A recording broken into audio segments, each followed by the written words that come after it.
बिस्मिल्लाहिर्रहमानिर्रहीम।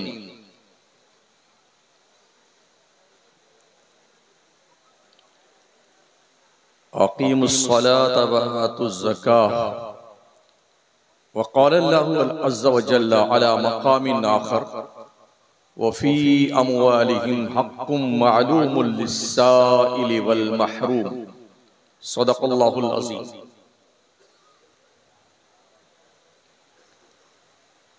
मेंबरे नूर पे रौनक अफरोज जमात अहले सुन्नत के बावकार उलमा किराम, बिरादर दीनी हजरत क़िबला नक़ीब हिंदुस्तान कफ़ील अंबर साहब अशफ़ी, मुहिब मुकर्रम हजरत शायर अहले सुन्नत सोहराब कादरी साहब, फैज़ी साहब व दीगर मद्दाहान मुस्तफ़ा, हाज़रीन बस 11:15 बजने वाले हैं और मेरे बाद आपको नातो मनाक़िब भी सुनने हैं और खुसूसी खिताब खतीब दौरा नाज़िश मिल्लत, नौजवान दिलों की धड़कन हजरत अल्लामा अश्शाह अलहाज अस्सैयद अमीनुल क़ादरी साहब क़िबला निगरां सुन्नी दावत इस्लामी मालेगांव महाराष्ट्र का आपको सुनना है। बड़े इनकलाबी अशार हजरत क़िबला कफ़ील अंबर साहब आपके सामने पेश फरमा रहे थे। आज मुझे जो उन्वान दिया गया है वो ज़कात का मामला है। अच्छा जी मुझे बड़ी खुशी है इस बात की, सही सही हज़रत। कम से कम लोग ये एहसास तो कर रहे हैं कि कौम को इसकी जरूरत है। जी हज़रत, वाह वाह वाह वाह वाह वाह वाह वाह। वरना खतीबों को क्या है, जो उनकी रटी हुई तकरीरें हैं वो पढ़ के सुना के चले जाएंगे, वाह वाह करवा लेंगे, आपसे खत्म बात। कहा सही बात है। गालिबन कोई 5 साल से मैं आ रहा हूँ दयारे मदीना कॉन्फ्रेंस में। जी क्या मैं ये पूछ सकता हूँ इस 5 साल के अंदर आपके अंदर क्या बदलाव आया है? वाह। आपने क्या कुछ सीखा है अब तक?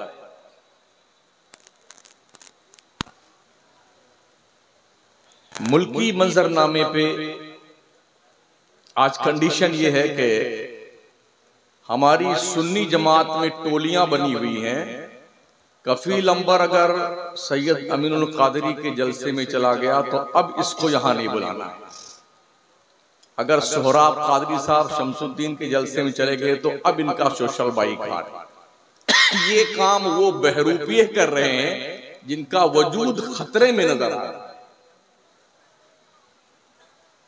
जी इसलिए कि अंधों की नगरी में काने राजा जो होते हैं ना, उन्हें अपनी औकात का एहसास होता है। आज सुन्नी जागना शुरू कर चुका है।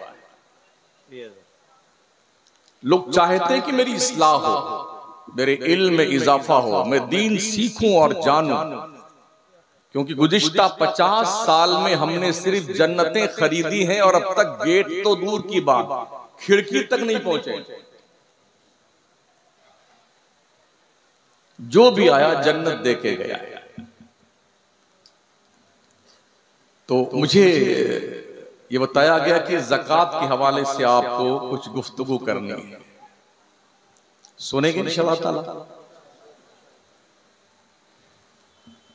आप जानते हैं कि कलमा पढ़ने के बाद एक मुसलमान पर नौयत के तगय्युर तबद्दुल के साथ में 4 चीजें फर्ज हैं: नमाज, रोजा, ज़कात, हज। इस्लाम की बुनियाद 5 चीजों पे है: कलमा, नमाज, रोजा, ज़कात, हज। अल्लाह के नबी अलैहिस्सलाम फरमाते हैं, मन क़ाला ला इलाहा इल्लल्लाह फदखलल जन्नह, जिसने कलमा तैयबा ला इलाहा इल्लल्लाह मुहम्मदुर रसूलुल्लाह पढ़ लिया वो जन्नत में दाखिल हो गया। लेकिन इसके बाद जो जिम्मेदारी है, पहली जिम्मेदारी नमाज की। नमाज किसी भी हाल में माफ नहीं है। खड़े होके नहीं पढ़ सकते हैं तो बैठ के पढ़िए, बैठ नहीं सकते हैं तो लेट के पढ़िए, इशारे से पढ़िए, पढ़ना है। कोई छुट्टी नहीं जब तक मर न जाओ। एक साथ दो तकलीफ नहीं होती यार, मोबाइल बंद कर लिया कीजिए।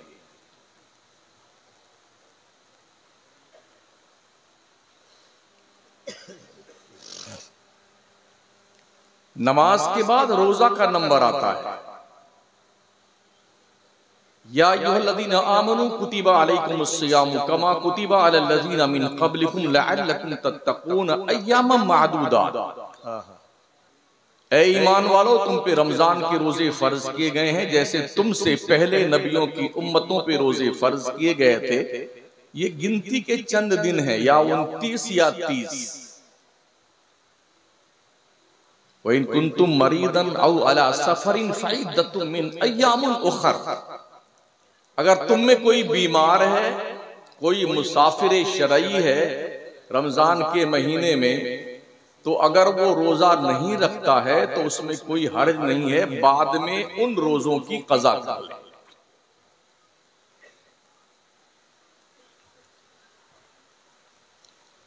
और एक रोजा अगर बिला उज़्र शरई किसी ने छोड़ दिया तो पूरी जिंदगी भर रोजा रखता रहे तो उस एक रोजे के सवाब के बराबर उसे अल्लाह की तरफ से इनाम नहीं मिल सकता है जो रमजान में कज़ा हुआ।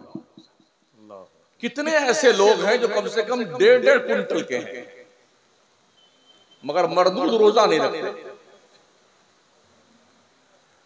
उनको कहा जाए तो बोले हमारे घर में क्या चावल दाल नहीं है, हम क्यों जाएं भूखे मरने के लिए। जिस रब ने दाल चावल दिया है ना, वो छीनना भी जानता है। सही बात। भीख मांगोगे दुनिया तुम्हें भीख नहीं देगी। इसलिए दायरे में रहा करो, दायरे में, ताकि हिफाजत में रहो। रोजा दरअसल इंसान के जिस्म की ज़कात है। जैसे माल की ज़कात निकालने से माल पाक होता है, ऐसा रोजा रखने से इंसान का जिस्म पाक होता है। जिस किसी शख्स ने एक दिन का रोजा रखा तो उसे जहन्नम से इतनी दूर कर दिया जाएगा जितनी दूर एक कौवा का बच्चे से उड़ना शुरू किया, मैक्सिमम उड़ता रहा, उड़ते उड़ते जितनी दूर जाकर के आखिर उम्र में मरेगा, जहन्नम से उस रोजादार को इतनी दूर कर दिया जाएगा। एक रोजा जिसने रखा। एक और हदीस शरीफ में अल्लाह के नबी अलैहि सलाम का फरमान मौजूद है, जितनी मसाफत जमीन से पहले आसमान के बीच में है, इतना दूर कर दिया जाएगा रोजादार को जहन्नम से।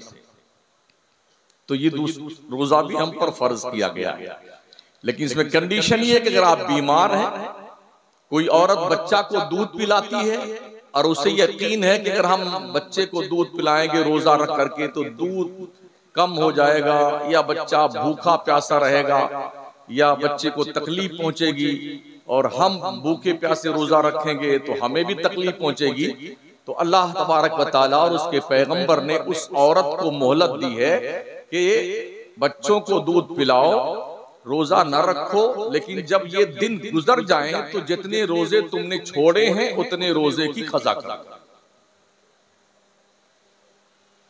ऐसे ही अगर किसी औरत के पेट में बच्चा है, हमल है, और उसे यकीन है, डॉक्टर ने कह दिया अगर तुमने रोजा रखा तो तुम्हें भी खतरा है, तुम्हारे पेट में परवान चढ़ने वाले बच्चे को भी खतरा है, तो शरीयत का हुक्म यह है कि वो औरत रोजा ना रखे, बल्कि जब बच्चा पैदा हो जाए, अय्याम से फारिग हो, तो रोजे की कज़ा करे। ये स्पेशली छूट अल्लाह रसूल ने औरतों को अता फरमाई। अब आता है नंबर ज़कात का, जिस ताल्लुक से मुझे आज गुफ्तगू करनी है। तो चूंकि मौजूए सुखन ज़कात है, तो पहले हज को दो बात उसके हवाले से अर्ज कर दूं। ये 5वां फरीजा है।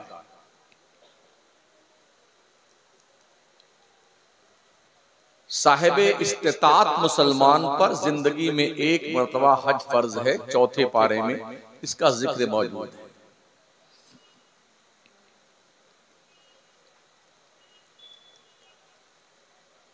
साहिबे इस्तिताअत किसे कहते हैं? अपने घर से लेकर के मक्का मदीना जाने तक, जा करके आने तक पूरा खर्चा झेलने बर्दाश्त करने की क्षमता हो, और इस पीरियड में जहां तक 35 दिन के लिए 40 दिन के रोजे हज के लिए गया है, घर वालों के लिए इतना पैसा छोड़ के जाए कि वो भीख न मांगे, खैरियत से जिंदगी गुजार लें, और मिनिमम मामूली थोड़ा मोड़ा धंधा करने का पैसा भी रहे, ऐसे शख्स पर जिंदगी में एक मर्तबा हज करना फर्ज।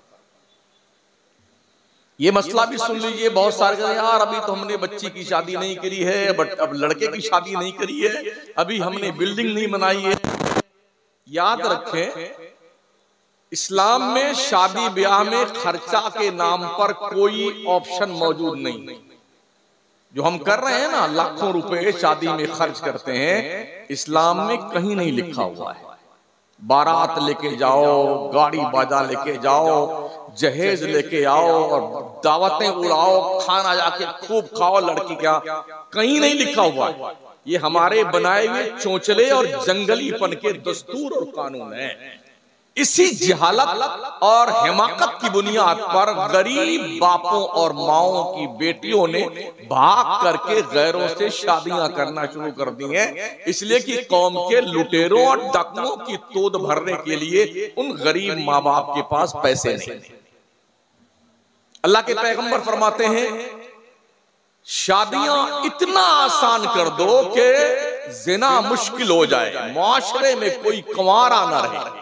आका फरमाते हैं, शादियां वही बेहतर है जिसमें बहुत कम खर्चा हो।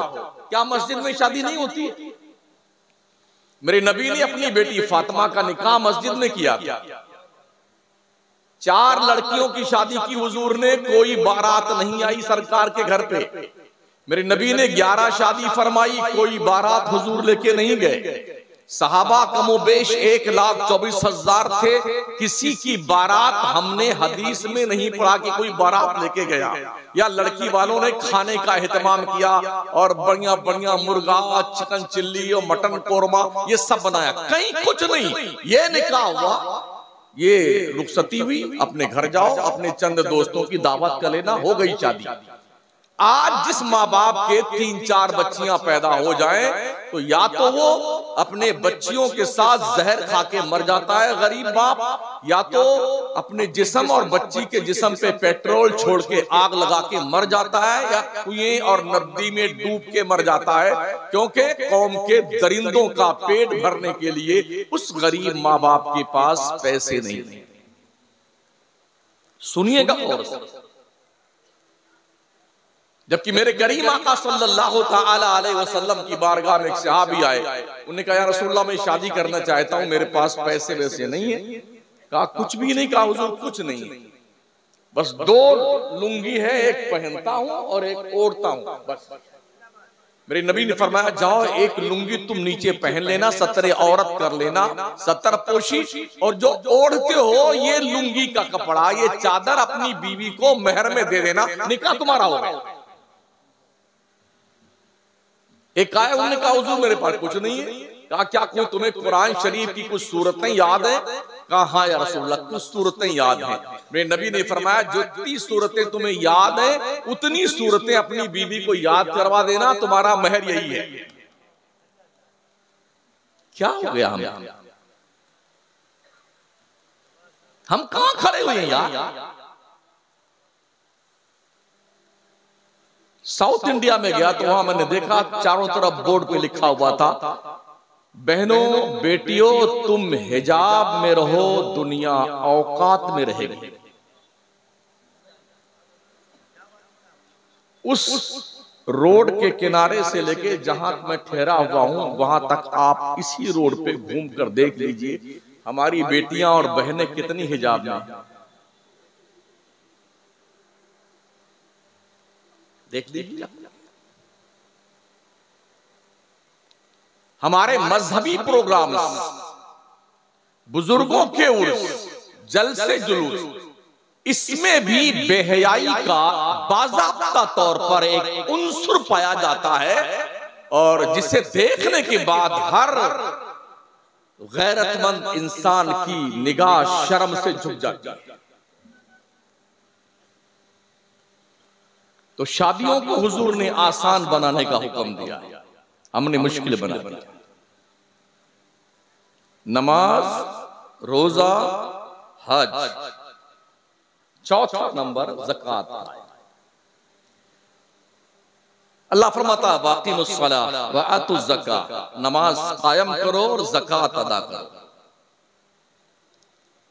ज़कात किसे कहते हैं? शरीयत ने एक मालदार मुसलमान की दौलत में एक मखसूस रकम जो मुतय्यन की है गरीब को देने के लिए, उसे निकाल देने का नाम ज़कात कहलाता है। अल्लाह फरमाता है फी अमवालिहिम हक़्क़ुम मालूमुन लिस्साइली वल महरूम। ओ मालदारों, अल्लाह ने तुम्हारे माल में, तुम्हारी दौलत में मांगने वालों का और ना मांगने वाले हकदारों का एक मुतय्यना रकम मुतय्यन की है, मशहूर और मुतारफ है, ये उनका हक है, उसे ज़कात कहते हैं, निकाल के उन्हें दे दो।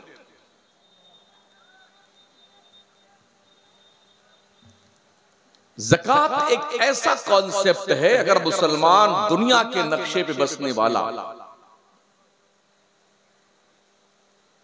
पूरे दुनिया की बात तो छोड़ दें, 2.5 अरब मुसलमान आज की तारीख में दुनिया में, भारत का मुसलमान तकरीबन गवर्नमेंट के रिकॉर्ड के मुताबिक 18 से 20 करोड़ मुसलमान, सही मानों में 35 से 37 करोड़ मुसलमानों की आबादी। चलो हम 20 करोड़ ही मान लेते हैं। 20 करोड़ में से अगर सिर्फ 1 लाख मुसलमान 1 लाख ज़कात निकालता हो पर हेड, तो आप अंदाजा फरमाएं कि 1 लाख मुसलमान जो ज़कात निकालता है, जरा इसको मल्टीप्लाई कीजिए, कितना बनता है? मेरा मैथ थोड़ा कमजोर है, हाँ बताइए। पर हेड अगर 1 लाख रुपए आदमी ज़कात निकालता है और 1 करोड़ मुसलमान ज़कात निकालता है, कितना बनता है?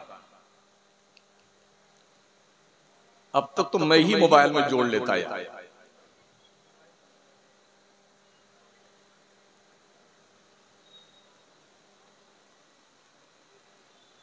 देख रहे हो, यही हमारा पढ़ा लिखा तबका इतना जीनियस।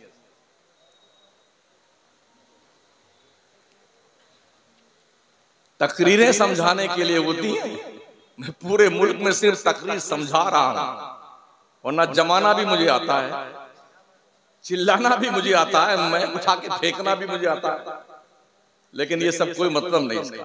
बताओ बताओ, हाँ 1 लाख करोड़ रुपए सालाना अगर हम 1 लाख करोड़ रुपए निकालते हैं तो कम से कम भारत के 5 स्टेट में एक यूनिवर्सिटी हम 1 साल में बना सकते हैं।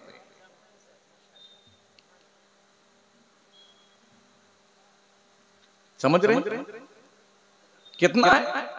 2.50, 2.5 रुपए सैकड़े में। लेकिन आज की तारीख में मुसलमान की अक्सरियत ज़कात नहीं निकालती। अक्सर तो जानते ही नहीं ज़कात किस चीज का नाम है, और जो जानते हैं उनमें से भी अक्सर ऐसे हैं जो रमजान के 1 महीने में 1 या 2 दिन 10-10 रुपए की गड्डी निकाल के ऐसे फकीरों में बांट देंगे और ये बताएंगे कि आज सटियाया है ये मर्दूर, आज इसका दौलत का जो है पिटारा खुला हुआ है और 10-10 रुपए होते हैं, ऐसे उड़ाता है। अरे क्या सेठ साहब पगला गए, एक दिन में ज़कात बांट के खत्म। मैं एक मौलवी आदमी हूं, 1.5 लाख रुपए ज़कात में निकालता हूं, ठीक है ना? हमने कई करोड़पतियों को देखा हमारे शहर में, हमने पूछा कितनी ज़कात दी? हाँ जी 50,000 के आसपास निकालते हैं। मैंने कहा मैं तो यार 1.5 लाख मैं खुद निकालता हूँ, तुम्हारी तो माइंसे हैं पत्थर की, एक तला निकाल के बेच लो तो 2-2, 3-3 करोड़ का बिक जाता है, इतना दौलत। तो उसका कोई जवाब नहीं। आदमी अपनी दौलत को बचाकर रखने के लिए इतना कटिबद्ध है, सोचता है कि ये चमड़ी चली जाए मगर दमड़ी न जाए। लेकिन जब तुम मरोगे तो तुम्हारी औलाद तुम्हारे लिए ये पैसा तुम्हारे काम के लिए नहीं खर्च करेगी। मरते ही सारे पैसे पे औलाद टूट पड़ती है और बांट बांट के खत्म।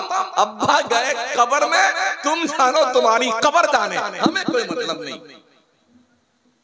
यही हो रहा है।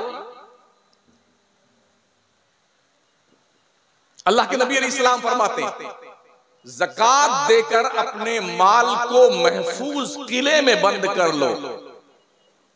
ओ मेरी उम्मत के लोगों, हजरत उमर के हवाले सरकार की हदीस और रिवायत करते हैं फारूक आजम कि अल्लाह के नबी ने फरमाया कि खुश्की और तरी में कोई माल अगर तुम्हारा हलाक होता है, बर्बाद होता है, लॉस होता है, तो ज़कात ना निकालने की बुनियाद पर होता है। अगर आपने एक पैसा ज़कात का रोक रखा है तो जिस पैसे में वो ज़कात का एक पैसा मिला हुआ है उस सारे पैसे को हलाको बर्बाद कर देगा। अगर आपने गरीबों का हक रोक कर खा लिया है तो इसका हिसाब बहुत कड़ा लिया जाएगा। किसी बाप के लाल की हिम्मत नहीं कि वो अल्लाह को हिसाब देके पार निकल जाए। जो लोग सोने और चांदी के जेवर पहनती हैं औरतें, अल्लाह के नबी अलैहिस्सलाम की बारगाह में खातून आई, उन्हें सोने का कड़ा पहन रखा था। मेरे करीम आका ने फरमाया खातून क्या तुम इस सोने की ज़कात निकालती हो? कहा नहीं या रसूल अल्लाह। तो मेरे आका फरमाते हैं क्या तुम ये पसंद करती हो कल हश्र के मैदान में अल्लाह तेरे हाथ में जहन्नम के आग का कंगन पहनाए? कहा नहीं नहीं नहीं, नहीं या रसूल अल्लाह। फरमाया नबी रहमत ने अपने माल की ज़कात निकाला करो, सोने चांदी की ज़कात। अब ये सुन लो ज़कात किस किस माल में होता है। 3 किस्म का माल है जिसमें ज़कात लागू होती है। माले तिजारत, सोना चांदी, चराई का जानवर। चराई के जानवर का मसला यह है कि आज की तारीख में किसी के पास भी 30, 35, 40 भेड़ बकरियां नहीं है चरने वाले। कोई 2 बकरी है, किसी 3 बकरी है, किसी के पास 2 गाय है, किसी के पास 1 भैंस है। इसकी भी एक मियाद है और बताया गया कि इतनी बकरियां हो तो उन बकरी में 1 बकरी, इतनी गाय और भैंसे हो तो उसमें से 1 बकरी निकाली जाएगी, इतनी हो जाए तो 1 साल का बछड़ा निकाला जाएगा, इतनी हो जाए तो 2 साल का, ये तरतीब है। इतने ऊंट हो जाए तो ये निकाला जाएगा। तो चूंकि ये कॉन्सेप्ट पूरे मुल्क में मौजूद नहीं है, इस पर बहस नहीं है। 2 किस्म का माल रह गया, माल तिजारत और सोना और चांदी। 52.5 तोला चांदी या 7.5 तोला सोना या इसकी कीमत का पैसा अगर किसी के पास है तो उस पर ज़कात वाजिब है। तफसील सुनिए। ज़कात फर्ज होने के लिए 10 शर्तों का पाया जाना जरूरी है। मुसलमान होना, मालिके निसाब होना, आकिल होना, बालिग होना, आजाद होना, नसाब का हाजत असलिया से फारिग होना, नसाब का दैन से फारिग होना और नसाब पे पूरे तौर पे कब्जा होना, नसाब का माल का नामी होना और 10वां ये है माल पर हौलाने हौल यानी साल गुजर जाना। ये 10 शर्तें हैं, जब ये पाई जाएंगी तब ज़कात आप पर फर्ज होगी। इसकी तशरीह सुन लें। मुसलमान होना यानी कि काफिर पर ज़कात फर्ज नहीं। आकिल होना, अक्लमंद होना, कोई पागलमंद बुद्धि का है, चाहे अरबों की प्रॉपर्टी उसके पास है, उस पर ज़कात नहीं। बालिग होना, अगर कोई नाबालिग है, उसके पास बहुत प्रॉपर्टी है, सोना चांदी भी है, उस पर ज़कात नहीं। आजाद होना, अगर कोई गुलाम है, गुलाम के पास दौलत बहुत काफी है मगर उस पर ज़कात नहीं। मालिक निसाब होना, मालिक निसाब किसे कहते हैं? जिंदगी गुजारने के लिए जितनी चीजों की मुतसिब तौर तरीके पे जो चीजें जरूरी होती हैं उनका पाया जाना। रहने के लिए मकान, कपड़े, गर्मी के कपड़े, ठंडी की कपड़े, कूलर, पंखे, जूते, चप्पल, पढ़ने वालों के लिए किताबें, ठीक है ना, ये सारी चीजें हाजते असलिया में आती हैं। बिस्तर, गद्दा, बेड, ये हाजते असलिया में आती हैं। इन हाजते असलिया को निकालने के बाद अब जो रकम आपकी बचती है, 52.5 तोला चांदी की कीमत आज की तारीख में कितनी है? तकरीबन 60,000 के अंदर 52.5 तोला चांदी खरीदी जा सकती है। अगर किसी के पास 52.5 तोला चांदी और साल गुजर गया, कर्जा नहीं है, तो फिर उस पर ज़कात लाजिम है। 100 रुपए में से 2.5 रुपया ज़कात शराफत से निकाल के गरीबों को, हकदारों को दे दो। तो ये हुई बात मालिक हाजत असलिया से फारिग होना। और मालिक निसाब होना, नसाब का मतलब होता है जो बताए 52.5 तोला चांदी या 7.5 तोला सोना, या इसमें से किसी की एक की कीमत का मालिक होना, इसे मालिक नसाब कहा जाता है। दैन से फारिग होना, आप कर्जदार न हो। मिसाल के तौर पर आपके पास 10 लाख रुपए हैं, साल भर से मौजूद हैं, बिजनेस में आपने इन्वेस्टमेंट कर रखा है और आपके ऊपर कर्जा 11 लाख रुपए का। अब कर्जा को 10 लाख में से अगर माइनस कीजिए तो प्लस में 1 लाख और कर्जा बाकी है आप पर, लिहाजा आप पे ज़कात लाजिम नहीं।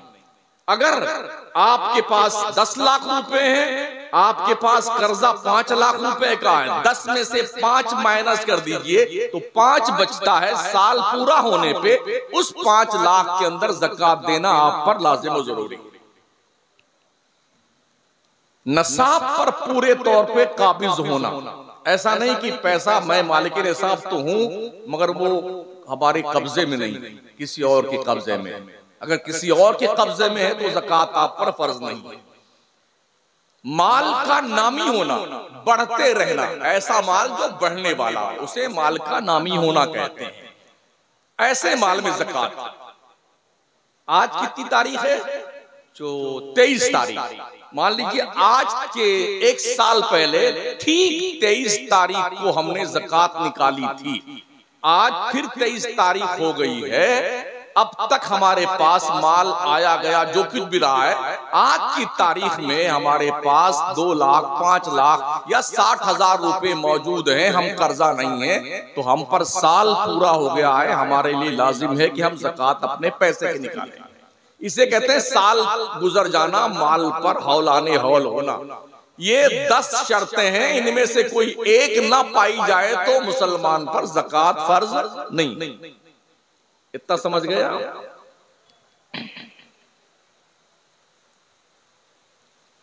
इन 10 शर्तों का पाया जाना जरूरी।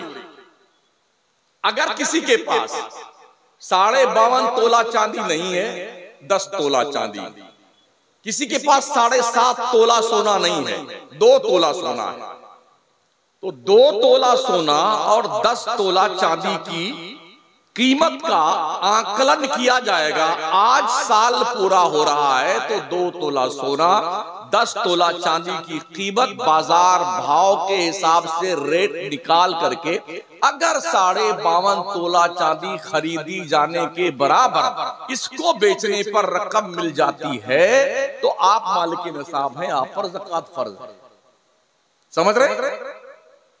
इसलिए 1 तोला सोना की कीमत आज की तारीख में तकरीबन 85,000 है। 85,000 में 52.5 तोला चांदी आराम से खरीदी जा सकती है, तो आप मालिक निसाब हैं। आपके पास कुछ नहीं है, सिर्फ और सिर्फ आपके पास 7 तोला सोना है, 7.5 नहीं। लेकिन चूंकि आपके पास इसके अलावा कुछ नहीं है तो आप मालिक निसाब नहीं है। हालांकि 7 तोला सोना की कीमत तकरीबन 6 लाख बनेगी, फिर भी मालिक निसाब आप नहीं। सोना की ज़कात अगर सोना से निकाली जाए तो अगर 7.5 तोला सोना में से 1 रत्ती भी कम है तो ज़कात आप पे फर्ज नहीं।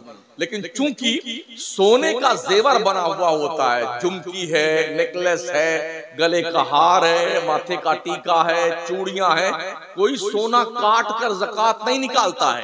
बाजार के रेट के हिसाब से कैश में पैसों के जरिए से ज़कात अदा की जाती है। तो अब भले 1 तोला सोना आपके पास है, 10 तोला चांदी है, दोनों की कीमत मिला करके बराबर 52.5 तोला चांदी के बराबर पैसा है, तो आप मालिक निसाब है, आपने ज़कात देना। ये भी सुन लें, आज ज़कात देना मुझे साल पूरा हुआ है, आज की तारीख में मेरे जेब में जो पैसा है वो फिक्स डिपॉजिट, लाइफ इंश्योरेंस, किसान विकास पत्र, इंदिरा विकास पत्र, जितने अत्र पत्र सत्र गत्र है ना, ये सब जोड़ लीजिए। किसी को कर्जा दे रखा है वो जोड़ लीजिए, जितना सोना चांदी वो जोड़ लीजिए, और जो कुछ भी आपका प्राइवेट फंड जो होता है उसमें ये सब जोड़ना पड़ेगा। इस टोटल अमाउंट को जोड़ने के बाद, कर्जा निकालने के बाद जो बचता है अगर नसाब के बराबर है तो ज़कात आप पर लाजिम है। अगर मुसलमान सही मानों में ज़कात निकाल दे, अल्लाह की कसम पूरे मुल्क के मुसलमानों की गरीबी दूर हो।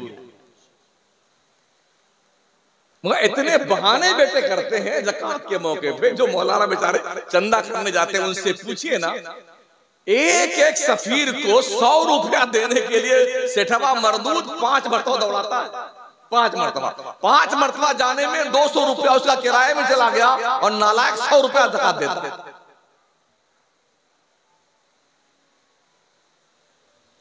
ज़कात की रकम खर्च कहां की जाए ये भी सुन लें जी। फकीर, मिस्कीन, गारिब, रिका, आमिल, फी सबीलिल्लाह, इब्नु सबील, ये 7 क्वालिटी के लोग हैं जिन पर ज़कात की रकम खर्च की जानी चाहिए। ये भी ध्यान रहे, ज़कात का पैसा ना मस्जिद में लग सकता है, ना मजार में लग सकता है, और ना बाजार में लग सकता है, ना कब्रिस्तान की बाउंड्री में लग सकता है। बस सारे बेटे ज़कात का वसूल करके कब्रिस्तान की बाउंड्री बना रहे हैं। कसम खुदा के इतने मारे जाओगे ना शक्ल बिगड़ जाएगी बेटे। मस्जिदों में ज़कात के पैसे, अल्लाह का घर जो बने ना वो सिर्फ क्लीन माल से, साफ सुथरा, तैयब ताहिर, जो एकदम पाकीज़ा माल हो। ज़कात की रकम दरअसल माल का मैल है, ठीक है ना, जो तुमने दे के अपने बकिया माल को पाक किया है। 2.5% दे करके आपने 97.50 आपने पैसे को महफूज कर लिया, पाक साफ करके। ये कितना खूबसूरत कॉन्सेप्ट इस्लाम ने मुसलमानों को दिया है। आज अगर मुसलमान सही मानों में, भारत का मुसलमान ज़कात निकाल करके सिस्टमैटिक ढंग से इसको नाफिज करे, अल्लाह की कसम मुसलमानों की पूरी बिगड़ी हुई कौम तबाही से निकल करके तरक्की पजीर हो जाए और खूबसूरत मुस्तहकम कौम के पास दौलत से मजबूत, तालीम से लेस होकर के दुनिया की आंखों में आंखें डाल करके जुर्अतमंदाना जिंदगी गुजारने का हौसला हमें पैदा होता है। इसलिए अपने मालों की ज़कात निकाली। बहुत सारे लोग अंगूठी पहनते हैं, दुल्हा राजा, सोने की अंगूठी। क्या बात है, हम देख रहे हैं बेटे दूल्हे राजा अंगूठी सोने की पहनते हैं। ओ मर्दो, अगर तुम सोने की अंगूठी पहनते हो तो सुन लो ये हराम है। अगर तुमने ऐसा किया है तुम्हारी उंगलियों में जहन्नम के आग की अंगूठी पहनाई जाए। अगर तुम ये समझते हो कि कोई किस्सा और कहानी है तो मुझे किस्सा कहानी सुनाना नहीं आता, मैंने अल्लाह रसूल का फरमान सुनाया। समझ रहे हैं? मर्द के लिए सिर्फ एक अंगूठी चांदी की 4.5 माशा कम से, इससे कम एक नग की एक अंगूठी मर्द के लिए पहनना जायज है। 2 माशा की 2 अंगूठी भी हराम है चांदी की, और 3 माशा 4 माशा की 2 नग की अंगूठी पहनना भी मर्द के लिए हराम है। अब एक और तस्वुर हमारी कौम के जवानों में गालिब है। यहां से गए अजमेर शरीफ तो गली कूचे में से कड़ा खरीद के लाए, स्टील का बेटा कड़ा पहने हुए, लगता है कि कोई मुसलमान है भी कि नहीं, उल्लू का पट्टा यूं पहन के कड़ा घूमता है। कभी कभी डाउटफुल होता है कि मुसलमान है भी नहीं, धागा पहन लिया यहां, बोले अजमेर शरीफ से लेके आए, अबे तो मदीने शरीफ से लेके आए तब भी पहनना हराम है इसका। तो शादी ब्याह के मौकों पे दूल्हे राजा को सोने की अंगूठी पहनाना बंद कीजिए, वरना पहनाने वाले भी वो धुने जाओगे बेटे, और पहनने वाले भी। सुन रहे हैं? तो अब सुन लीजिए, ये जो 7 क्वालिटी के लोग हैं जिन पे ज़कात खर्च की जानी है, उनकी डिफिनेशन समाप्त फरमा ले। फकीर, फकीर किसे कहते हैं? सुनिए, हर भीख मांगने वाला फकीर नहीं होता है। हम क्या समझते हैं, अरे यार फकीर आया है, भीख मांगने आया है। जी, फकीर, हर फकीर भिखारी नहीं होता है, वो ज़कात लेने का हकदार नहीं होता है।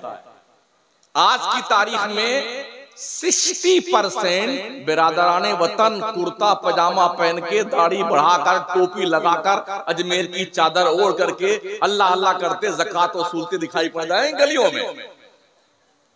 बिजनेस चल रहा है भीख मांगने का, और इसके बड़े बड़े जो ठेकेदार हैं बिजनेस करने वाले, नॉन मुस्लिम कम्युनिटी के लोग हैं।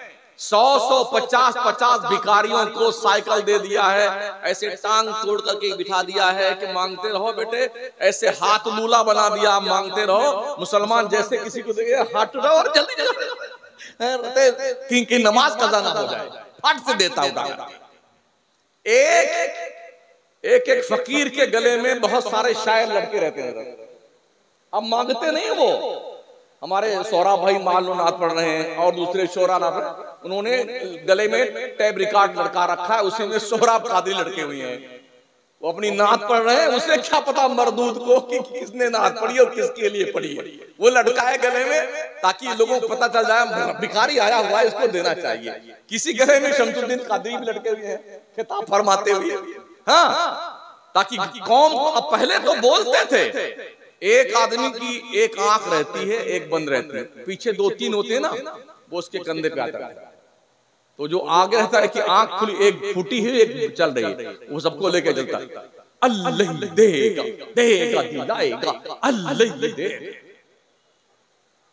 कुछ ऐसे झूठे मुंह रहते हैं कि आपने मरदूद, फिर चुपके देख लेते कि हाँ कोई देख तो नहीं रहा।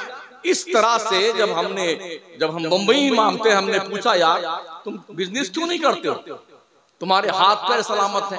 उन्होंने कहा कि क्या मिलेगा। हमने कहा इस गली में कारोबार बहुत ज्यादा होता है, बम्बई नंबर 8 में, तो हम दुकान पे तुमको लगवा देते हैं। कहा कितना मिलेगा? तो हमने कहा कम से कम 500 तो कमा ही सकते हो। तो उसने क्या कहा, 2-4 आदमी हमें आप दीजिए, हम 1-1 हजार रुपया उसे देंगे, हम भीख मांग करके दे देंगे। ये काम हम नहीं करेंगे। फ्लैट है, फ्लैट बंबई जैसे शहर में 1-1 करोड़ का फ्लैट है भिखारियों का, जो हाजी अली की दरगाह के सामने भीख मांगते हैं, लूले लंगड़े अपाहिज, समझ रहे हो। और हमारी कौम ये ज़कात, एक बंदे के 3 लड़के, एक डॉक्टर, एक वकील और एक बैंक का मैनेजर। जिन दिनों हम बम्बई में हाजी अली दरगाह में 6 महीने के लिए सैनिटोरियम में बेबी बच्चों के साथ थे, तो देखा वो बंदे आए तीनों, बड़ा अप टू डेट थे बेचारे। कहा अब्बा, वो उसकी एक टांग कटी हुई थी बाप की, लेटा हुआ मांग रहा है। अब्बा वो हम इंजीनियर हैं आपकी मेहनत से, और हम वकील साहब हैं, और ये डॉक्टर साहब हैं, माशाल्लाह अल्लाह ने बड़ा करम किया, वहाँ कैम्ब्रिज में क्या नाम है, ब्रिज कैंडी में हमारा फ्लैट है, इतनी गाड़ियां हमारे पास। अब्बा अब आप मत मांगिए, बड़ी शर्म आती मुझे। तो जानते हो क्या बुड्ढे ने, चुपचाप चले जा, तुम्हारे से इसी पैसे से मांग करके भीग बात, तुमको हमने डॉक्टर वकील और इंजीनियर बनाया, अब यही नहीं मांग। एक शख्स का हाथ जब नीचे हो जाता मांगने के लिए भिखारी का, तो उसका हाथ ऊपर नहीं आता है। इसलिए मेरे करीम आका ने फरमाया नीचे वाले हाथ से ऊपर वाला हाथ अच्छा है। ओ लोगों, देने की क्षमता पैदा करो, मांगने और भीख की तरह से सवाली बनने की क्षमता मत पैदा करो अपने अंदर।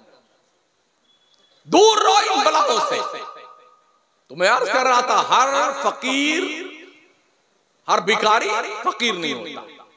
फकीर किसे कहते हैं? जिस पर ज़कात और फितरे की रकम खर्च करने का शरीयत ने हुक्म दिया है। फकीर उसे कहते हैं जिसके पास इतना हो कि उसका घर बार भी है, बीवी बच्चे हैं, कारोबार भी छोटा मोटा भी है, मालिक नसाब नहीं है वो, या नसाब तक तो पहुंचता है उसका माल, लेकिन वो किसी कर्ज में डूबा हुआ है। तो फकीर को ज़कात लेना जायज है। पहले फकीर की तारीफ सुन लिया आपने। ज़कात लेना जायज है, सवाल करना ना जायज है। फकीर की कैफियत सुन लीजिए, फकीर को भीख मांगना नाजायज हो गुनाह, लेकिन कोई ज़कात की रकम दे तो लेना जायज। अब आइए मिस्कीन की डिफरेंशिएशन सुनिए। मिस्कीन किसे कहते हैं? मिस्कीन उसे कहते हैं जिसके पास रहने के लिए घर ना हो, सर ढकने के लिए कोई उसके पास छप्पर ना हो, ढंग से कपड़े ना हो, उसे मिस्कीन कहते हैं। मिस्कीन को देना भी जायज है, उसे सवाल करके मांग करके लेना भी जायज है। फकीर, मिस्कीन। आमिल, आमिल किसे कहते हैं? जो ज़कात वसूलने के लिए जाता है, मेहनत करता है, बंबई, कलकत्ता और जी लखनऊ, लुधियाना और जी पंजाब और दिल्ली, तो ऐसा शख्स अपनी मेहनत का पैसा उस ज़कात की रकम से, कमेटी वालों से पैसा ले सकता है, तकरीबन 50% तक ले सकता है। शरीयत के बोले आमिलीन, अल्लाह फरमाता आमिलों का हिस्सा शरीयत ने उश्र में ज़कात की रकम में मुतय्यन किया। फकीर, मिस्कीन, आमिल। तीसरा नंबर है रिकाब का। रिकाब किसे कहते हैं? कोई गुलाम हो, कोई कनीज हो। आज के दौर में ना कोई गुलाम है ना कोई कनीज है। एक दौर था जब गुलाम बंदे खरीदे जाते थे, इंसान बेचे जाते थे, लड़कियां खरीदी जाती थी, लड़कियां बेची जाती थी। तो जो गुलाम खरीदे जाते थे, मर्द उनको गुलाम कहा जाता था, जो लड़कियां खरीदी जाती थी उन्हें कनीज कहा जाता था। तो कनीज और गुलाम, उन्हें इस्लाम ने रिकाब का नाम दिया है। रिकाब का मतलब होता है कि इनको पैसा दिया जाए ताकि ये अपने मालिक को पैसा देके अपने आप को आजाद करवा ले। उन्हें रिकाब का बदले किताबत करवाएं। वो सवाल भी कर सकते हैं अपनी गर्दन छुड़ाने के लिए, और आप दे भी सकते हैं। तो चूंकि ये तबका आज दुनिया के नक्शे पे गुलाम और कनीज का मौजूद नहीं, तो ये गुल, फकीर, मिस्कीन और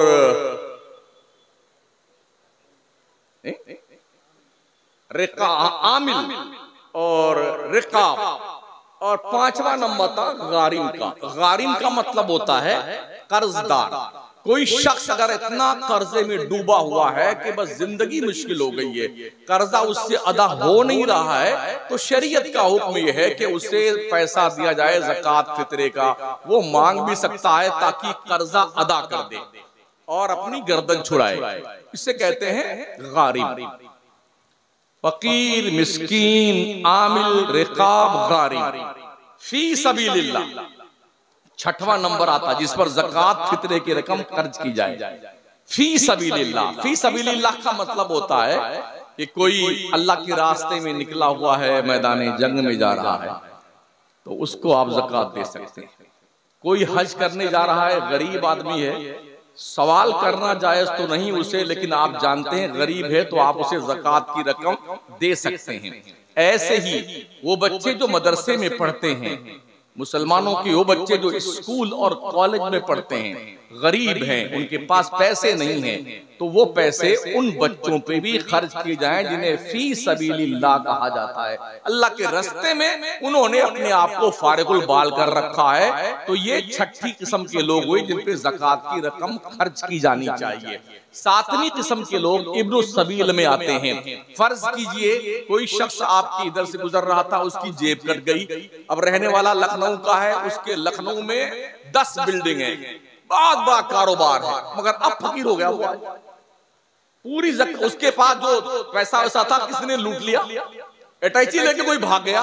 अब उसके पास खाने के लिए पैसे नहीं है, उसके पास जाने के लिए सफर का पूरा खर्च नहीं है, तो वो शख्स उतनी ज़कात की रकम आपके यहाँ आकर लेने का हकदार है किसी भी मुसलमान से जितने में वो अपने घर पहुंच जाए।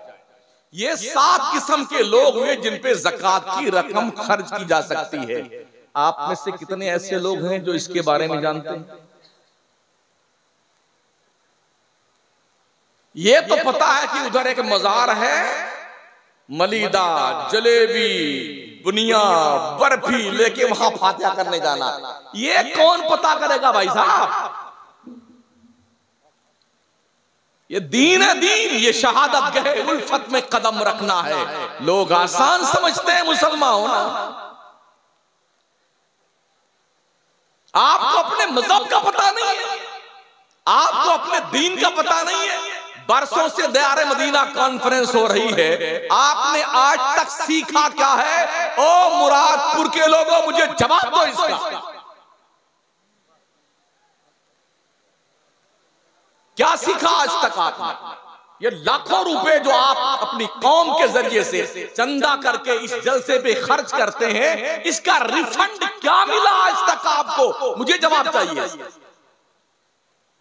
फलाने मौलाना को बुलाओ, फलाने शायर को बुलाओ, उनकी तकरीर बहुत जम जाएगी तो बड़ा मजा आ जाएगा। क्या बात है, खूब नारे लगा लो। क्या इसी का नाम जलसा है?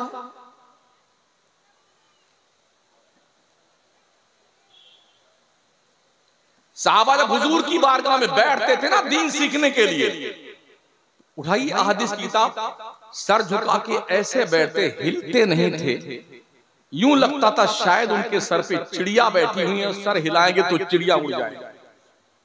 इतना गौर से वो दीन की बात सीखते थे। आपको एक मसला सीखना नहीं आता है, वाह वाह वाह वाह, जिंदाबाद शमसुद्दीन कादरी, मुर्दाबाद जिंदाबाद, सोहराब कादरी मुर्दाबाद जिंदाबाद, ये करते ना हम। मुमकिन है आपको थोड़ी बात तीखी लगे, लेकिन मैं आईना हूं, दिखाऊंगा दाग चेहरे के, जिसे बुरा लगे वो सामने से हट जाए। एक डॉक्टर का काम क्या है? अगर मर्ज, किसी मरीज को मर्ज हुआ है, फोड़ा निकल आया है, तो वो कहेगा कि आप इसको फाड़ फूड़ करके और हमारा ऑपरेशन कर दीजिए। ऑपरेशन करने के लिए उसका हाथ पैर पर दबाना पड़ा, बांध लो इसको, हिले नहीं है। अगर डॉक्टर मरीज का चिल्लाना देखे, अगर इसको चीरेंगे फाड़ेंगे तो खूब चिल्लाता मरीज, इतना चिल्लाएगा, गाली भी देगा डॉक्टर को, और हाथ पैर छूट जाए तो लात भी मार देता डॉक्टर, खूब गाली देगा मां बहन की। डॉक्टर को पता है ये मरीज मर्ज के शिद्दत की बुनियाद पर ये सारी हरकतें कर रहा है, जब ये ठीक हो जाएगा तब मुझे दुआएं देगा। ऐसे ही एक मुआलिज, एक दीन का तबीब, एक सालेह फितरत का वाइज, एक खतीब, एक नासे, एक मुबल्लिगे दीन, उसकी जिम्मेदारी है कि कौम किस बुराई के नासूर में मुब्तला है, उस बुराई के नासूर का इलाज चाहे चीर के करना पड़े, चाहे फाड़ के करना पड़े, चाहे काट के करना पड़े। गाली बकती है कौम तो बकती रहे। मैं एक तबीब हूं, मुझे अपनी जर्राही पे भरोसा होना चाहिए। जब इस कौम का मर्ज ठीक होगा तो ये जिंदगी भर दुआ दे। ये दीन है, दीन सीखिए, दीन मजहब को सीखिए।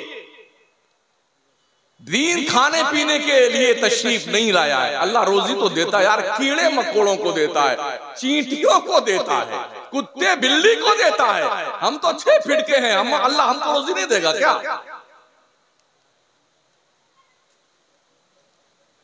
आप आइए ना अजमेर शरीफ में, ख्वाजा साहब के आस्थाने पे हजारों मंगते बैठे हुए हैं और लोग जाते हैं, बस होटल वाले 25 खाने वालों को हमारी तरफ से खाना, ये पैसा लीजिए, 25 तुम खिला दिया।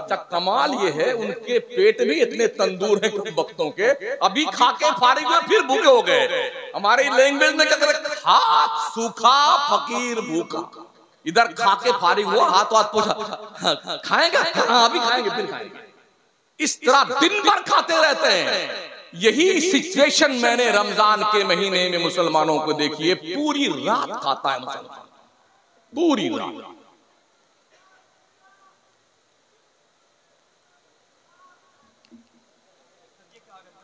आने दीजिए, आने दीजिए, कोई दिक्कत नहीं आने।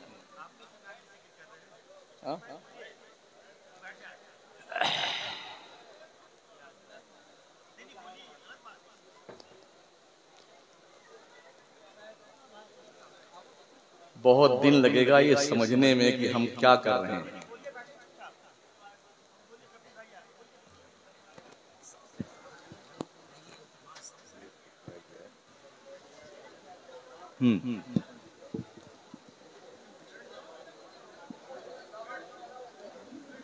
और कुर्सी है। नारे तकबीर, नारे रिसालत, मोहब्बतों के साथ अपनी आवाज़ों को बुलंद करें और इस्तकबाल करें हुजूर सैयदी अमीनुल क़ादरी साहब क़िबला मरज़िल्लहुल अली व नूरानी का। नारे तकबीर, नारे रिसालत, दयारे मदीना कॉन्फ्रेंस।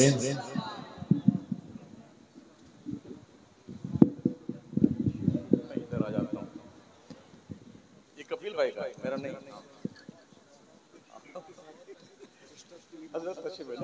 हम तो डिस्टर्ब होते नहीं। मोहब्बतों के साथ पूरा मजमा मिलकर के इस्तकबाल करें एक बार। नारे तकबीर, नारे रिसालत, दयारे मदीना कॉन्फ्रेंस, आमदे औलादे गौसे आज़म। नारे तकबीर, नारे रिसालत। बैठे अदब के साथ, बैठ जाएं आप लोग,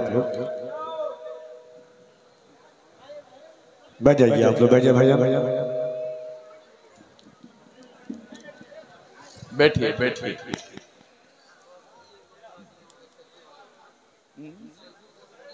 दस मिनट कौम को दीन की बात ना सही से बता सके तो हमारी कौम जाहिल न रहेगी तो क्या रहेगी। जलसों का मिजाज ये है कि मैं अभी बहुत खुश्क तकरीर कर रहा था, पौना घंटा जो मैंने तकरीर की ना, बहुत सूखी साकी, इसमें ना तो तेल लगा हुआ था, ना घी का चुपड़ी हुई रोटी थी, कुछ भी नहीं, एकदम सूखी रोटी समझो खिला रहा था मैं, लेकिन काम की थी। वो सूखी रोटी का ही टुकड़ा था जिसे ख्वाजा मोइनुद्दीन चिश्ती के मुंह में इब्राहिम कंदूजी ने डाला था तो दिल की दुनिया इनकलाब पजीर हो गई। सूखी रोटी का टुकड़ा। वक्त के तनाजुर में आज हमें होश के नाखून लेने की जरूरत है। और जो ये पीरों की उठापटक चल रही ना, वो उसका इलाका वो उसका इलाका, उसके साथ गए तो अब उस मौलाना को हम नहीं बुलाएंगे। अनाउंसर साहब सैयद अमीनुल क़ादरी के जलसे में चले गए तो अब कफील अंबर का बाईकाट, सोहराब कादरी चले गए शमसुद्दीन के जलसे में तो शमसुद्दीन का बाईकाट, सोहराब कादरी का बाईकाट। जो कौम खुद के बाईकाट में लगी हुई हो वो कब यूनिटी बना सकती है। अभी एक पगलाए हुए पीर का एक वीडियो देखा और सुना, वो फरमा रहे हैं करबला में जितने लोग थे सब बरेलवी मसलक के लोग थे। उस बुद्धू मियां से कोई पूछे जब करबला का मारका वजूद में आया था क्या बरेली था हिंदुस्तान के नक्शे पे? और हैरत यह है ऐसे जाहिल पीरों की हिमायत मौलवियों की टोली लग जाती है। इस तरह से जंगलीपन का जंगल राज कानून नाफिज के लिए मसलके आला हजरत के खरीदो फरोख्त का कारोबार चल रहा है। हम अपने खून के धब्बे कहां तलाश करें? हमारे साथ मुकद्दस लिबास वाले यूनिटी बनाइए, मुस्तहकम हो, मजबूत हो। बड़ी खतरनाक नजरें दुनिया की तुम्हारी तरफ उठी हुई, ना आपका खाना, ना आपका रहना, ना आपका पहनना दुनिया को देखा नहीं जाता है। बड़ी प्लानिंग के तहत स्पेन और फिलिस्तीन की तारीख भारत में दोहराए जाने का बाज़ाब्ता तौर पर प्लान क्रिएट किया जा चुका है। आप अपने आप को बचा कैसे सकते हैं? दीन पे कायम रहे मजबूती के साथ और अपने आप का दिफा करने के लिए कानूनी चाराजोई के दायरे में रह करके खुद मुस्तहकम बनिए और अपनी नस्लों के तहफ्फुज़ और बका के लिए तन मन धन सबकी बाजी लगा दीजिए। यकीनन वीडियोस तो आपने देखी होंगी ना फिलिस्तीन की। छोटे छोटे बच्चे, अभी एक वीडियो देखी, एक बच्ची कोई शायद 4 साल की होगी, अपने 2 साल की बहन को साथ में लेके, बाप भी शहीद हो गया, माँ भी शहीद हो गई, प्याला लेकर के कोई रोटी बांट रहा था, उसके पास रोटी लेने गई, जालिम यहूदियों ने उस बच्ची को भी शहीद कर दिया बंदूक से गोली मारकर। फिलिस्तीन के बच्चे आज दरख्त के पत्ते खा खा के वक्त गुजार रहे हैं। हमारे दस्तरखान पे टिकिया कबाब भी है, तंदूरी मुर्गी भी है, चिकन चिल्ली भी है, चिकन क्रिस्पी भी है, चावल भी शानदार है, रोटी भी जानदार है, मीठा सामान अलग से मौजूद है। जिंदाबाद जिंदाबाद, ये प्लस पॉइंट और है। पूछिए उन लोगों से जिनके पास खाने के लिए रोटी का टुकड़ा मैसर नहीं है, क्या जुर्म है उन लोगों का? सिर्फ ये कि वो अल्लाह के घर के तहफ्फुज़ और बका के लिए अपने आप को तबाही के दहाने पे खड़ा किए हुए हैं। ऑप्शन है उनके पास में कि वो फिलिस्तीन छोड़ के चले जाएं, मगर घर बर्बाद हो गया है, बिल्डिंगें तबाह हो गई हैं, माँ बाप का साया सर से उठ गया है, मगर कोई बच्चा फिलिस्तीन छोड़कर जाने को तैयार नहीं। या तो मर जाएंगे मस्जिद अक्सा के तहफ्फुज़ के लिए, और या फिर हमारा रब हमारे हाथों में फतेह का झंडा अता फरमाए। ये सोच उन मुजाहिदीन की है। आप कहां बैठे हैं? पूरा महल्ला मुसलमान का है, फजर में एक सफ नमाजी नहीं होता है। संगीनों के साए में रमजान शरीफ में फिलिस्तीन में बैतुल मक़दिस के अंदर कई लाख मुसलमानों ने बाज़ाब्ता तौर पर तरावी भी पढ़ी है, जबकि लोग बंदूकें लिए खड़े हुए हैं। हमारे सर पे तो कोई बंदूक नहीं उठाए हुए है ना, हम क्यों नमाज नहीं पढ़ते? हम क्यों दीनदार नहीं बनते हैं? एक वीडियो देखिए, एक बच्चा दबा हुआ था उसके मलबे के नीचे, आधा धड़ तो तबाह हो चुका, आधा बाहर का बाकी।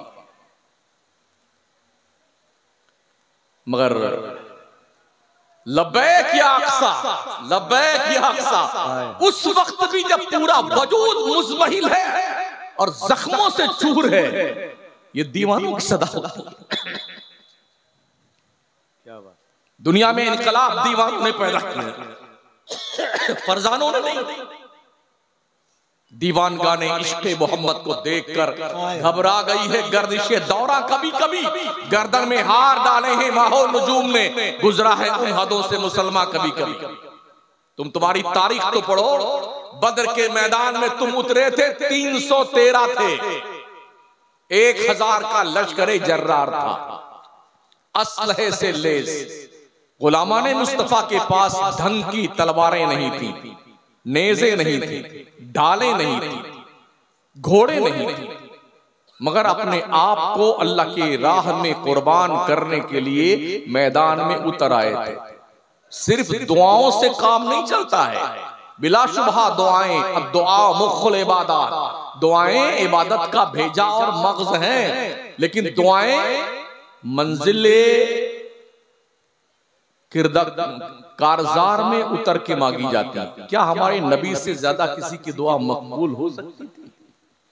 मेरे करीम आका अगर दुआ फरमाते तो पूरा मक्का मुसलमान हो जाता, पूरा हिजाज मुसलमान हो जाता, पूरी दुनिया मुसलमान हो जाती।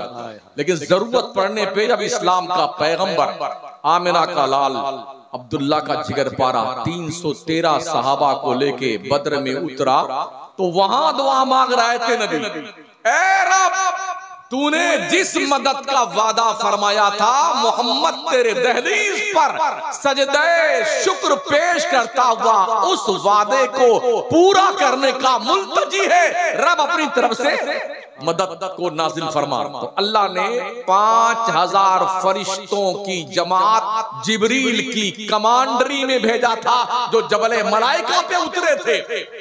313 मुजाहिदीन ने 70 काफिरों को कत्ल किया था और 70 को रस्सी में बांध के लेके आए।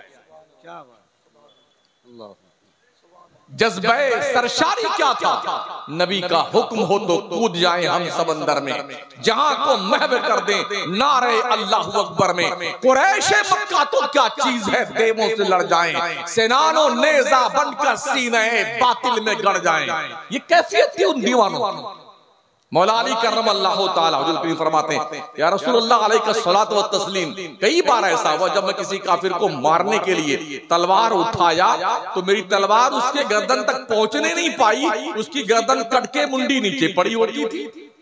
ऐसा क्यों हुआ? मेरे नबी ने फरमाया, अली फरिश्तों की जो टीम आई थी ना, ये उनके तलवारों से मरे हुए लोग हैं। कहा हुजूर हमने ये भी आवाज सुनी, अक़दिम हैज़ूम, अक़दिम हैज़ूम। आका फरमाते हैज़ूम जिब्रील के घोड़े का नाम है। जंग में जिब्रील अपने घोड़े को कह रहे थे आगे बढ़, हैज़ूम आगे बढ़। ये कैफियत बदर के मैदान में उस वक्त नबी ने दुआ मांगी तो अल्लाह की मदद आई। आज कुछ नहीं करेंगे, सिर्फ दुआ मांगे, अल्लाह इजराइल तबाह हो जाए, या अल्लाह ओ फला, या अल्लाह वो तबाह हो जाए। इससे कुछ नहीं होने वाला।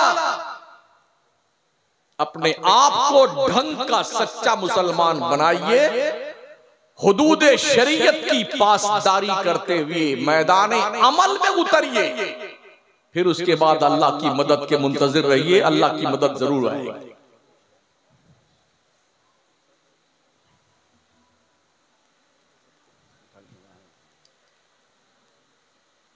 अल्लाह अकबर। तो ये मेरी तरफ से आप नजराना रख लगा लो, अरे रख लीजिए आप यार, अरे आइसक्रीम खा लेना यार है।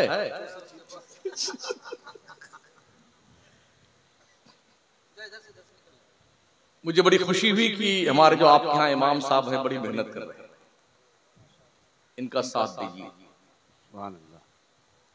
बच्चों को पढ़ने के लिए भेजिए। कम से कम आपका बच्चा दीनदार तो हो जाएगा, नमाजें तो सीख ले, आपकी बच्चियां नमाजें तो सीख ले। और मैं फिर ये अर्ज करूंगा, जो ये रोड पर मुस्लिम बच्चियों का, जवान जवान बच्चियों का सरों का दुपट्टा गायब है, बाल खुले हुए हैं और बिल्कुल इस तरह से घूम रही जैसे इनका कोई पुरसाने हाल नहीं, कोई अब्बा इनके नहीं, इनकी अम्मा भी मर गई हैं, इनके अब्बा भी मर गए। इन्हें हिजाब में लाइए, हिजाब में, वरना मैदान कयामत में ओ बापो तुम्हारी शक्लें जहन्नम के आग में झोंक दी जाएंगी। ये ध्यान रखना। बच्चों की परवरिश करना, खाना खिला देना, पिला देना, अच्छे अच्छे कपड़े पहना देना, सिर्फ यही बाप और माँ की जिम्मेदारी नहीं है। अपने औलादों को दीन सिखाओ, दीन अदब सिखाओ, कनीज़े फातिमा बनाओ बच्चियों को, गुलामे हुसैन बनाओ अपने बच्चों को। अगर ऐसा ना हुआ तो फिर तैयार रहिए जहन्नम के आग का इस्तकबाल करने के लिए। दुनिया से ताकत में आप नहीं जीत सकते हैं, इसलिए कि दुनिया के पास ताकत बहुत ज्यादा है, आपके पास नहीं। दुनिया से दौलत में आप नहीं जीत सकते, दुनिया के पास दौलत बहुत है, आपके पास नहीं। एक ही चीज बची है, वो है इल्म, इसे सीखिए और अपनी कौम से प्रशासनिक विभाग में अपने बच्चों को IAS IPS अफसर बना के भेजिए। अगर आपकी कौम का एक अधिकारी IPS बनता तो 5 लाख लोगों को प्रभावित करता है वो। क्या बात है। ये सोच पैदा कीजिए कि मुझे बढ़ाना पढ़ाना बच्चों को अपने। सादाते महारारा का ये सेंटेंस याद रखें, आधी रोटी खाएं, बच्चों को पढ़ाएं। महीने में 10 मरतबा मुर्गा खाना बंद कर दो, एक दिन खाओ, जो पैसा बचता है उसे बच्चों के क्वालिफिकेशन पे खर्च करो। उस वक्त तक आप सही मानों में दुनिया को आईना दिखाने के लायक नहीं बन सकते जब तक आपके पास ढंग की क्वालिफिकेशन नहीं हो। पर्दा तरक्की की राह में कोई रुकावट नहीं बनता है, दाढ़ी तरक्की के रास्ते में कोई रुकावट नहीं बनती है। अगर दाढ़ी नहीं, 1.5 मीटर की दाढ़ी रखने वाला सरदार जी प्रधानमंत्री बन सकते हैं, मनमोहन सिंह जी, तो हमें क्या दिक्कत आती है? अगर गयानी जेल सिंह इतनी बड़ी दाढ़ी रख करके, मोछ रख करके, 1 मीटर का सर का बाल रख करके सदर जमहूरिया बन सकते, तो हमारी कौम को शर्म क्यों आती दाढ़ी रखने में? कहां रुकावट है दाढ़ी यार इस्लाम की राहों में? कितने साल हो गए इकराम भाई जलसे को होते हुए? 48 साल। अल्लाह अकबर। मैं यही पूछना चाहता हूं कि इस 48 साल में ओ मनियारी मुरादपुर के लोगों, इस जलसे में दयारे मदीना कॉन्फ्रेंस में आने वालों, इस 48 साल में सीखा क्या आपने?